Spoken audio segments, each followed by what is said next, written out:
Hello everybody and welcome one more time to our channel, Healthy Grief Journal. In this chapter today we're going to be talking about COVID related grief, which means grief that is related to COVID. Please stay with us to the end.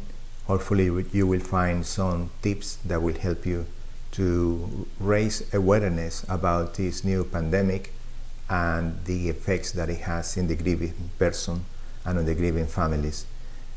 Please enjoy the video, and if you like it, give us a like or subscribe. That's even better. That way you don't miss any video anytime that we post it here on our platform. And thank you again for your time and for your attention.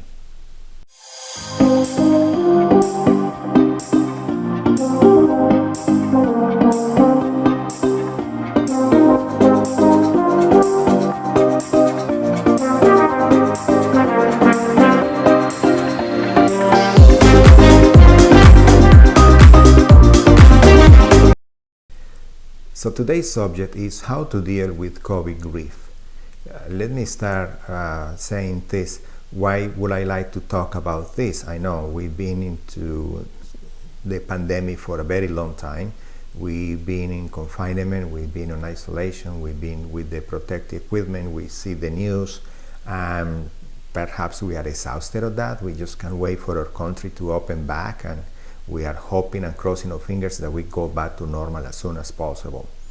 But nevertheless, not everybody is doing fine. Not everybody is coming to the other side of this unaffected. And one of the major consequences of this pandemic is the grief and the sorrow that it has caused into our people, into our countries, into our families. Something that I want to say about this, let's make this in 5 points. The first point is, we did not see this coming.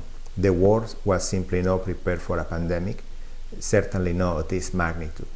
Even more when we start seeing the reports of the first cases, a lot of people, a lot of governments didn't take it seriously, and we were thinking it's just well controlled, it's well isolated, and we thought that everything was going to work out just fine.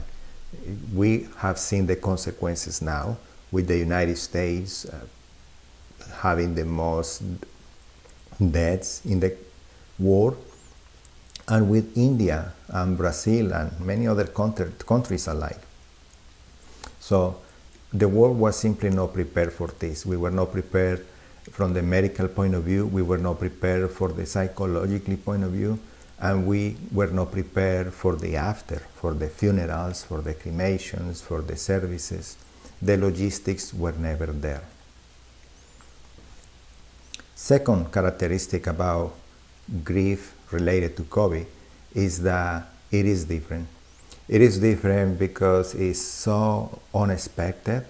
It was so unexpected, and then the news and the statistics and the numbers can sometimes be very deceptive per se.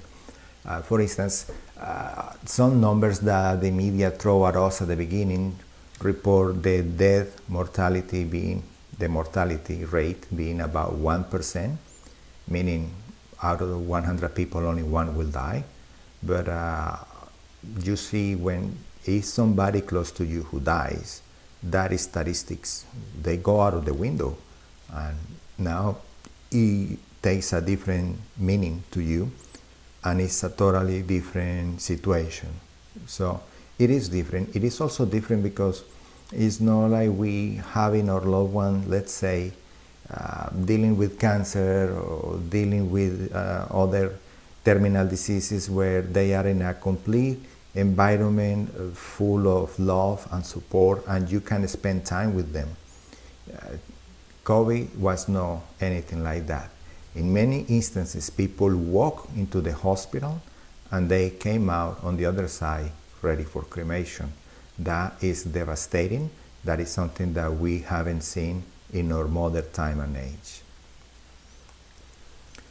Number 3, COVID-related grief brings more questions. It brings more questions because there is always this doubt in our mind.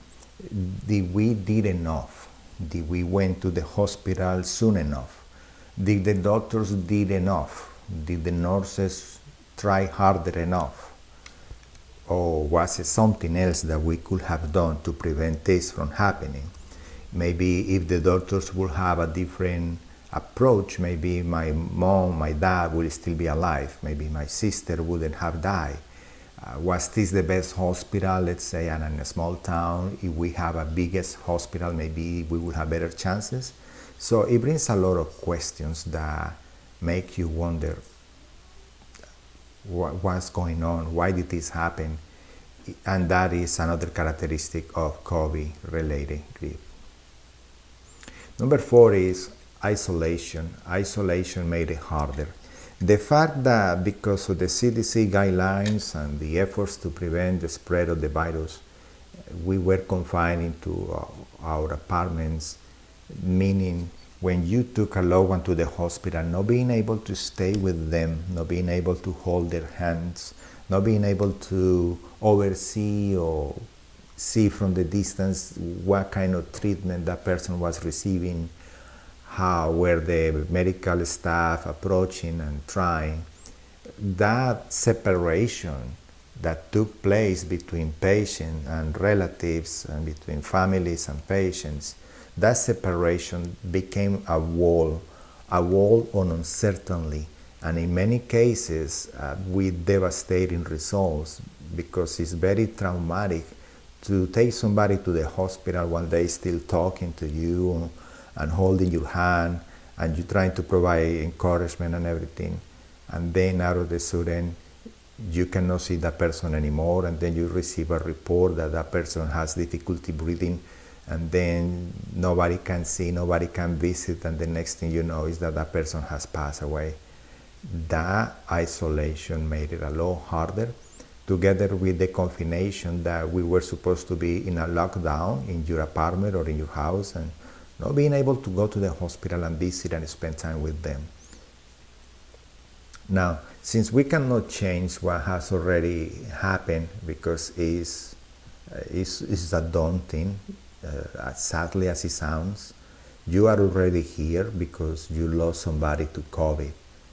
And yes, it's part of the grieving process to which be able to going back into time and change the things that took place. Unfortunately, that is not the case. So now we are facing a situation, we need to face this grief. We need to know how to deal with COVID-related grief. And I have for you today 7 points that I think might be beneficial to you if you implement them. Number 1 is accepting it. Not accepting the death right away, not accepting you lost right away, but I'm talking more about accepting that we are in fact in a grief process. We are going through difficult time and extremely challenging circumstances. But if you take the first step into accepting it, that you need to grieve, that you need to cope, that you need to mourn, that you need to cry, that you need to scream, that you need to talk to somebody, that is always the first approach towards a better coping abilities. Number 2 is very important, especially for the person that passed away and for their memory, and is doing what we can to celebrate their lives. What I mean by that, it was devastating to see so many people dying, and it was even more devastating for families not being able to hold an appropriate burial, to hold an appropriate funeral service, a celebration of life, because of quarantine, because of restrictions, because of policies. So not being able to honor them in the way that they would have loved to be honored is traumatic, and it's depressing, and it's difficult. But now, as it seems like the world is slowly open again, it would be a good idea to have a family meeting, or to have some sort of memorial, or to have something to celebrate the fact that they spent so many years with us, and we spent our lives with them, and we got so many memories together. So it is important to remember them, and to have a remembrance service, or remembrance, should I say. It will probably bring some closure to you, or to the people around you, to other members of the family, to the kids, to the friends, to the neighbors. Number 3 is treasuring the good memories. As I mentioned just a couple of minutes before, the person that is no longer with us shared their lives with us.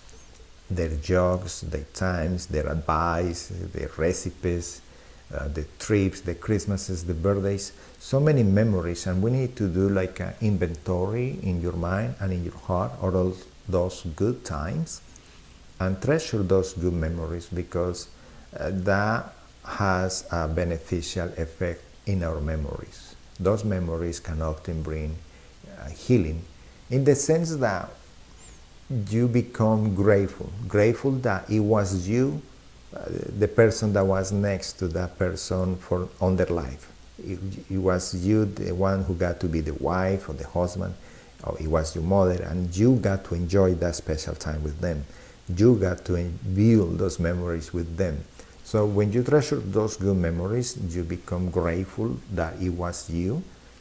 Then it turns into gratitude, and gratitude by natural cause produces happiness, and that might be the first glimpses of happiness coming back into your life. It will not be easy, it will not necessarily happen so fast, but it is possible, and that is what I recommend this to you, to treasure the good memories and to be grateful that those memories were built with you. Number 4 will be carrying on with the legacy. It's very difficult to lose someone, but if you let the legacy, the memories die, then it's almost like if that person would have never existed. Let's say you lose a son and there is nothing you could have done to prevent the death of the flesh, but the spirit lives. And you need to remember them, their smiles, their sense of humor, their personality, and what is it that they stood up for. Animal rights, child protection, the environment, something that brought meaning to their lives is something that we can take on and try to work towards those goals. And that is considered carrying on their legacy. Like many kids have died. I heard of a kid who loved pets, and then he died of leukemia. The family started this fund to support other families going through the same process. And it's very meaningful, and the memory and the legacy of that little child is going to live now forever. So it's something to think about it. Sometimes it's easier said than done. There will be challenges, but it is absolutely possible. Number 5 will be addressing our own personal needs. We need to address our personal needs wherever they are, mentally, physically, and spiritually. Mentally, you might be exhausted because you have thought every single scenario that you will wish you could be able to change to prevent what happened. You've been planning for services, you've been dealing with your families, you've been dealing with the business aspect of the death. Physically, it takes a talking on you when you don't eat well, when you don't sleep well, when you cry for so many hours. The depression sinks in and it affects you physically abilities to perform. And spiritually because grief breaks the heart and it breaks the soul. And nothing makes sense anymore. We need to start putting those pieces back together little by little, with a little bit of glue at a time, putting ourselves together and finding purpose for our life, and finding the encouragement and the willingness to continue with our lives. So addressing our personal needs is a key factor. I mentioned that on a previous video, and I taking my medication, and I drinking enough water, and I sleeping enough time. Taking good care of you ensures that your family are going to have some support when they need it. When someone in your family is about to hit the bottom, they will find you, and you will be strong support for them. That's why taking care of you, addressing our personal needs, is extremely important.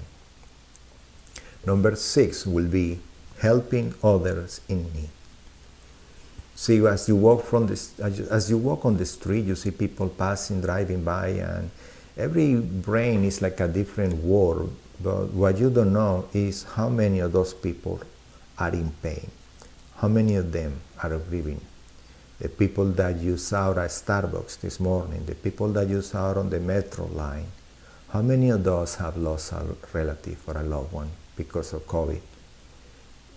A lot of people are on this boat, and a lot of people are suffering in silence because there is this stigma that if you require assistance, if you require help dealing with your losses, it seems like you are sick and you need a psychiatric and you need professional treatment, and that stigma forces the person to grieve in silence, to grieve behind doors, to hold on their chests the things that they would like to say and release and breathe out of their minds. So if you find somebody who is going through similar situation, extending a hand, providing a little bit of help, it will also make you stronger, and it will help you to continue your own journey on a better, healthier way. And finally, number 7, and this might take a long time to happen even, is reconciling, the stage of reconciliation. Reconciliation with God, first of all. If you, in your mourning days, if you, on your most difficult times, had questions or doubts about the existence of God and why He allowed this COVID to hit the world and why did He allow this to take away our loved ones. If you question your own faith, if you question your own beliefs, sometime down the road, in a very long period of time perhaps from now, reconciliation with God will help you. Reconciling with your family.